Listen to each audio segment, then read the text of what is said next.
A Cola Superpower? Hold the vodka. You might think this is a joke, but it's a fascinating piece of history. Think Pepsi, think sugary drinks, right? The refreshing taste, the bubbles, the iconic blue can. It's a staple at parties, picnics, and movie nights. Think again.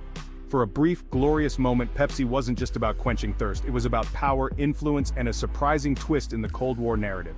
It became a naval power. Yes, you heard that right. Pepsi, the brand we associate with fun and refreshment, once had a fleet of warships. The cola giant, locked in a fierce battle with Coca-Cola, stumbled into the military-industrial complex. The cola wars were intense, but this was a whole new level. This is the story of how Pepsi, even for a fleeting moment, became the sixth largest military in the world. It all started in the 1970s, during the height of the Cold War. Pepsi had been trying to break into the Soviet market for years. In 1959, at the American National Exhibition in Moscow, then Vice President Richard Nixon and Soviet Premier Nikita Khrushchev had a famous exchange over a glass of Pepsi. This moment opened the door for Pepsi to enter the Soviet Union. By the 1970s, Pepsi had established a strong presence in the Soviet market, but there was a problem. The Soviet ruble wasn't convertible on the global market, making it difficult for Pepsi to repatriate profits, so they had to get creative. In a groundbreaking deal, Pepsi agreed to barter its cola for Soviet vodka. This arrangement worked for a while, but as Pepsi's market share grew, so did the need for more creative solutions. Enter the naval fleet. In 1989, Pepsi struck a deal with the Soviet government to exchange Pepsi products for a fleet of decommissioned warships, including 17 submarines, a cruiser, a frigate, and a destroyer. This deal made Pepsi the owner of one of the largest naval fleets in the world, albeit temporarily. The company quickly sold the ships for scrap, but the story remains a fascinating chapter in the annals of corporate history. Buckle up, it's a wild ride. From Cola Wars to Cold War, Pepsi's journey to becoming a naval superpower is a testament to the unexpected twists and turns of history. The Cola Wars heat up, the 1950s. America's booming, rock and roll's on the radio, and the Cold War, it's getting icy. Meanwhile, Pepsi's trying to catch up to Coca-Cola, the reigning king of cola. Pepsi needed a game changer. Enter the Soviet Union. The USSR was a massive potential market, untouched by American brands. Pepsi saw an opportunity, a chance to outflank Coke on a global scale. Capitalism for comrades, a barter is born. The problem, the Soviet ruble wasn't worth much outside the USSR. Pepsi couldn't just swap rubles for dollars, so they got creative. The solution? Barter. Pepsi would trade cola syrup for something the Soviets had in abundance: vodka. This quirky deal marked the beginning of Pepsi's unlikely foray into the Soviet market. But it was just the tip of the iceberg. Fast forward to the 1980s. The world is a different place, yet some things remain the same. The Cold War is still simmering, with tensions between the United States and the Soviet Union at an all-time high. The threat of nuclear war looms large, and both superpowers are locked in a fierce competition for global influence. Amidst this geopolitical chess game, Pepsi is making waves of its own. Their vodka deal with the Soviet Union is doing well, but the company has its sights set on something even bigger. They want to expand their market share and make a bold move that will go down in history. In a daring and unprecedented move, Pepsi strikes a new deal with the Soviet Union, one that is even bolder than the last.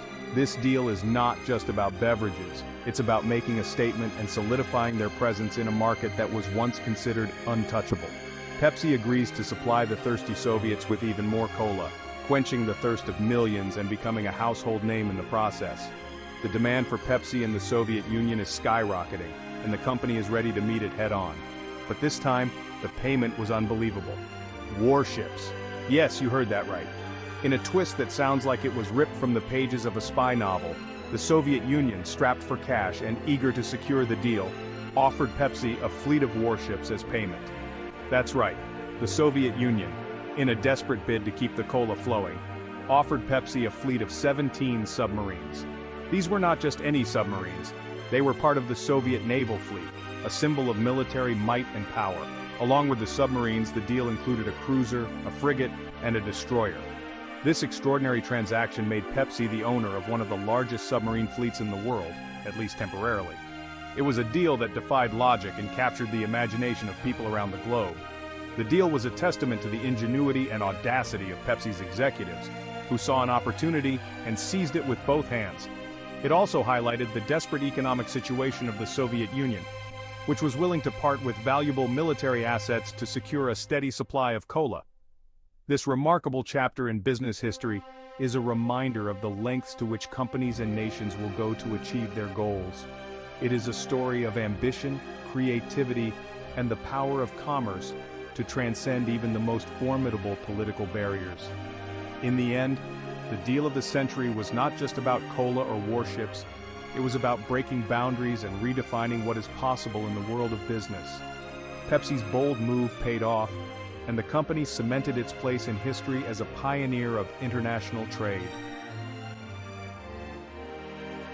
The world was in shock. It was a time when the Cold War was at its peak, and the news that Pepsi had suddenly become a military power was nothing short of astonishing. People couldn't believe their eyes as they read the headlines. Headlines screamed, "Pepsi, the sixth largest military in the world." The story spread like wildfire, capturing the imagination of people everywhere. How could a soft drink company amass such a formidable fleet? The answer lay in a unique and unprecedented trade deal with the Soviet Union. Of course, Pepsi had no intention of actually becoming a military superpower. The deal was born out of necessity and ingenuity. In the late 1980s, the Soviet Union was facing a severe shortage of hard currency. They needed a way to pay for the Pepsi products that had become incredibly popular among Soviet citizens. So, in a move that would go down in history, the Soviets offered Pepsi a fleet of decommissioned naval ships in exchange for their cola.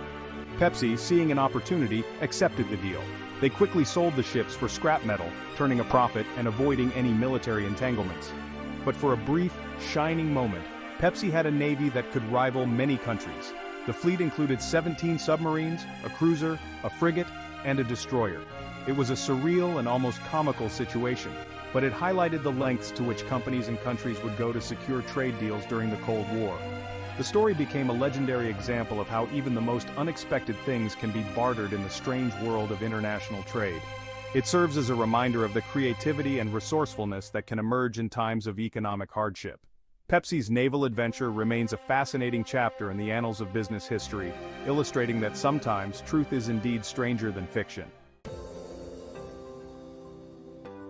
The Pepsi-Soviet deal wasn't just a funny anecdote, it symbolized a thaw in the Cold War.